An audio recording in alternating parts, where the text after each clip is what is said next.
What's up, CWF fans? Joe White here, the host of the official, unofficial CWF Mid-Atlantic Wrestling Worldwide After Show, or as I just like to call it, the CWF After Show. And I can't go to sleep tonight, y'all, because this card's got me too excited. I wanted to know what you guys thought about it. Just thought I'd do a quick little video here about tomorrow's card. Hype it up a little bit, help out the promotion a little bit. CWF Mid-Atlantic presents CWF Strong. Live tomorrow from the Mid-Atlantic Sportatorium. You can go to CWF Mid-Atlantic's newly revamped website at CWF247.com. Beautiful looking website. Kudos to whoever did that. They will be selling a t-shirt, a CWF Strong t-shirt that's got the CWF Strong logo that you're seeing there on all the matchups.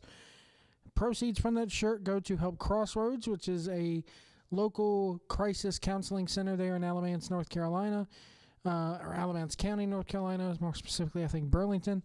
I got my t-shirt. I'm looking forward to getting my t-shirt. I'm looking forward to wearing my t-shirt tomorrow during the event when I pick it up. And I advise you all to come down to the Sportatorium in Gibsonville, show your support for not only for the promotion, but go ahead and get a t-shirt and show your support for that local charity as well. What a loaded card this is. I wanted to give my picks. For this. I'm going to start doing this probably before every show that I go to. It might be a while before I go to another one because of, the job situation. But anyway. Chet Sterling versus John Schuyler is taking place tomorrow at CWF Strong. That's a hard one to call, man. That's a hard one to call. I'm going to go ahead and give it to Chet just because I think Chet, needs to keep moving forward. He does still have that world title match that he could take anytime he wants to, as a result of winning the Weaver Cup last year. So I'm going to go ahead and give it to Chet. He needs the momentum going forward. Schuyler's not really one of those that is in CWF that much. In fact, as I said on the after show, I'm surprised to see him here. So I'm going to go ahead and give it to Chet Sterling. I expect it to be a really good match. If these are the only 6 matches that they have on the card to fill 2 episodes of Worldwide, then they're going to have to go. They're going to go longer with the matches, which is not necessarily a bad thing. Again, Worldwide this week was only 38 minutes, so Lord knows how long they'll give them. But I'm going to pick old Chet Sterling there to get the win over John Schuyler. Next up, the next match that was announced is Hurricane Helms defending his CWF Worldwide TV title versus Brad Attitude. I said this also on the after show this past week that the promotion is badly in need of stability right now. They're in need of a core group, and even though Brad Attitude is semi-retired, it would still shock me if Hurricane Helms won. Because he gets bookings elsewhere. I mean, I think he flew out to Portland last week, I think it was. So he takes bookings all over the place. And having him come back every 2 weeks to defend that title, or even if it's not every 2 weeks, at least, once a month, it could, don't know if he'd be available. Don't know if the promotion could pay him. Yes, he's a friend of the promotion, but I think Brad Attitude's winning. If he doesn't win, it'll shock me. It'll make me happy no matter who wins this match, because I think the champion needs to be a heel. I don't think Eric Royal had a long enough reign with it, but I could see why they got it off of him so quickly, because it's the Hurricane, and it got a lot of people talking. But I think Brad Attitude's going to take the title here. Now, the question is, you got 2 guys who aren't really around in CWF that much anymore. Brad is there a hell of a lot more than Hurricane Helms will be. But it makes me wonder if, how long before that title gets dropped to one of the core audience members in CWF. And so I'm going to go ahead and choose Brad Attitude here, but again, it wouldn't shock me. It would surprise me if Helms won. I wouldn't say it would shock me. It would surprise me. There is a difference in being shocked and surprised, but it'll surprise me if Helms sticks around for another month. I'll just say that. The next one announced is one that intrigues me, it kind of makes me, I use the old analogy a lot here on the channel. It kind of makes me cock my head to the side and go, huh? But then again, I think he could be ready for it. And that's Snooty Fox going up against PWI champion Rick Converse. They haven't said whether or not this is for the PWI title. Chances are it probably won't be. But it's time for Snooty if he's going to continue to get that experience. And who better to get that experience from than the guy who is the North Star of CWF, the constant North Star of CWF for so many years, the lifeblood of CWF for so many years, and that's Rick Converse. Who do I think will win in this one? They got that match coming up in Chapel Hill soon. I expect there to be some kind of Farkas in this match with the All-Stars. I really do. Eric Royal's not going to be there, though. So it makes me wonder if they do go that route, what they're going to do. But if I had to pick a winner, if they're going to do a winner here, I'm going to say, man, this is hard right here. This match on paper just intrigues me as to how it's going to go. You got the guy in Snooty Fox who, he's still very young, or still very new to the business, I should say. And he's still very green. He's really, really improved. I mean, if you go back and listen to the earlier episodes of the After Show, I didn't like his work. He's really grown on me, though, in the last couple months, Snooty has. The problem is, can he hang with a guy like Rick Converse? Then again, Rick Converse is such a damn good veteran that he can slow that pace down and adapt. And I won't say carry Snooty Fox because I don't know if, we don't know if that's going to be the case. But you guys get what I'm saying. He can adapt. He can adapt to that, slower pace. Who wins this one? If they're going to do a clean finish here, Converse has got to win. There's no way they're letting Snooty Fox pin Rick Converse clean. If they do, that would shock me. I'm sorry, it just would. No disrespect to Snooty Fox. I'm just looking at it from a booking standpoint. Rick Converse hasn't been seen since Battlecade. He just captured that title. He still needs he needs to still look strong. The next match is Kane Justice versus Ian Maxwell. Ian Maxwell is, last time he was seen, he was in a tag team match there, I believe, in CWF Mid-Atlantic. I look at it this way. Kane needs to just keep running through everybody. Kane just needs to keep running through everybody. So I expect it to be, they're doing it as the high flyer versus the grappler. So clash in styles here.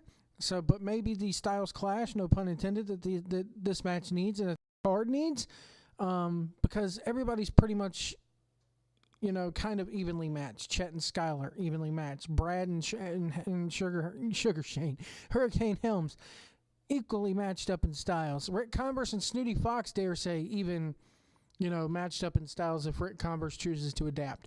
This one, though, however, it's a total clash in styles, and I'm looking forward to it.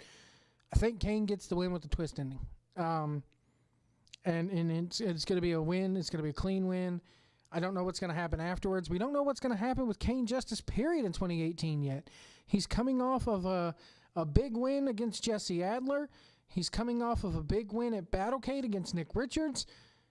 He needs to climb higher. He has not reached that pinnacle yet, that high place where he could win that TV title yet, or even the an Ultra J title, if you will.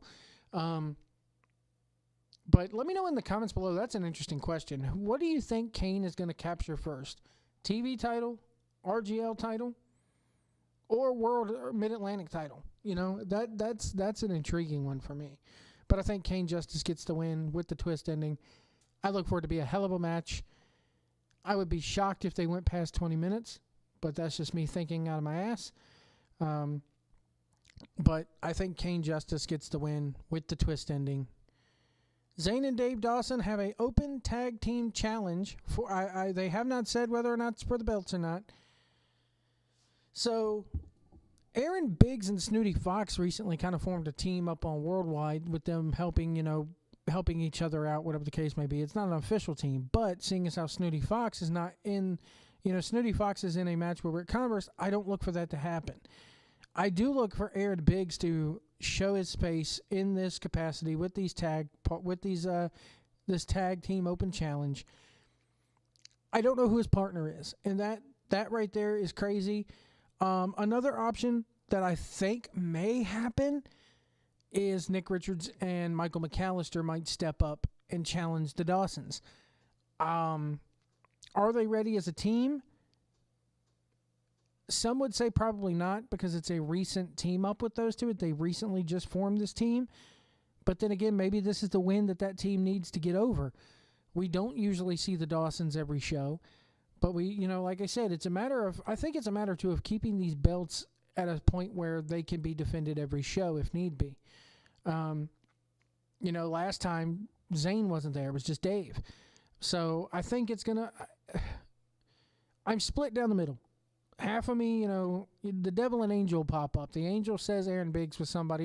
The devil says Richards and McAllister. Either way, it's going to be good. And I think the Dawsons are going to retain. It's not time for them to drop it yet. I got a feeling, the only way they're going to drop it is to Nick and Michael, I think. I don't think it's going to happen tomorrow, though. And then we got the All-Stars and Trevor Lee feud over the title. The fact that they're hyping up this feud, again, has me split. They're going to start setting up for End of an Era, okay? Which is happening in March. End of an Era is crazy to me because End of an Era is one of their bigger shows. It's one of their constant shows. It's one of the shows that they run, every year. It's one of their, if you had to say Big 4, Big 5, Big 6, whatever the case may be, it's one of their bigger shows. It's leading into the Kernodle Cup, which leads into the Weaver Cup, which leads into Absolute Justice. There's a lot of places that this can go. As I said on the after show, I see this going two ways. Either Trevor comes in there, quote unquote, guns a-blazing, that's my fucking title, give me my fucking title back, which either sets up a ladder match or a cage match. I think it's going to be a cage because you have to have somebody to keep the All-Stars out. Let's not forget, this is CWF Mid-Atlantic. They do some, they do have a habit of doing some classic Mid-Atlantic stuff. And I have faith in them in that if they do a cage match, it's not going to be a WWE cage match where everybody climbs over the top anyway. Or they could go the other route where Trevor doesn't come out there guns a-blazing. Trevor comes out there and looks at the locker room, looks at the backstage curtain, looks at the entrance ramp and goes, where the hell was everybody else? Where was the aftermath? Where were Chet and Rick when I needed them? I'm getting hung by my neck, by the bottom rope, and nobody in that locker room came out to save me. You could even have him go heel and go, I'm the reason why this promotion garners so much attention. I'm the reason why people come from miles and miles and miles to see this promotion. And nobody came out to help me when your champion, your meal ticket, was in peril? You're just going to let him disgrace the title that so many of you are clamoring after? And maybe he does like a version of the Sting gimmick that happened in 98 when he became the Crow. I'm not saying Trevor Lee does the full-on Crow, paints his face and hides up in the crow's nest or whatever. Although that would be cool if he just showed up at the crow's nest one day looking down at everything. But he could do that. He could do that bit where we don't see him until the Rumble or Absolute Justice or Battlecade even, And that gives Roy an excuse to go, well, if he ain't going to defend the belt, somebody's got to defend it, so it might as well be me as your champion. He's never here. They could always do the 30-day rule. He hasn't defended his title in 30 days, There's a ton of places they could go. I want to see the guns blazing deal just because it makes sense. The last time somebody laid their hands on that belt, they got an ass whipping. And this is going to be 10 times worse because Roy has done 10 times worse. So it's going to be interesting to see. The fact that they're promoting it, the fact that they're saying, hey, the feud is going to continue, something's going to happen, makes me really, really, it really makes me wonder what's going down here and what's exactly going to happen. It could go so many ways. This whole card could go so many ways. It's crazy. So I don't know what's going to happen with this. I'm just ready for it. Who knows? Maybe they'll have more matches than the that are announced. Let me go to their Twitter page here while I'm recording, just to make sure. Just to make sure that nobody has they haven't released anything. Give me one moment here. I come to see a man get his ass whipped. What? Subscribe. Hold on. Let me see here. That's browser source 3. I have browser source. Okay, let me try this again here. Let me see if I can add that and redo it so that you guys can see who subscribed. I'm recording, so the OBS has the same plugins.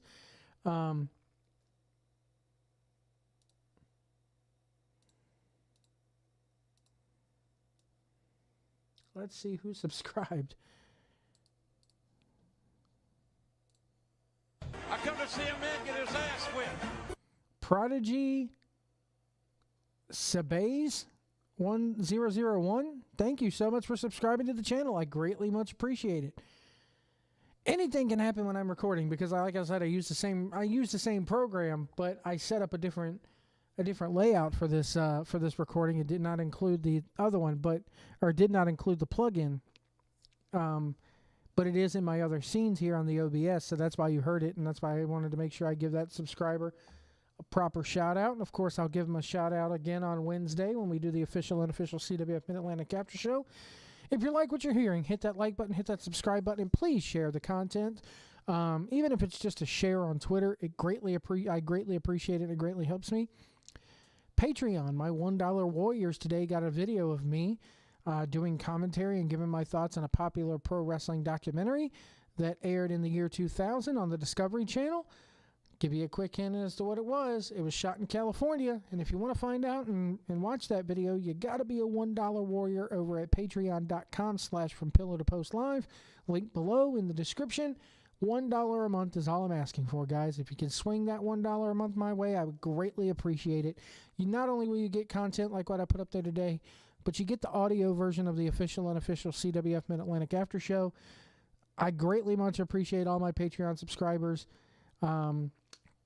So I very much appreciate it. I want to thank you guys so much again. So thank you guys so much for watching and listening. That's my thoughts on CWF Strong. We will see you at the Sportatorium.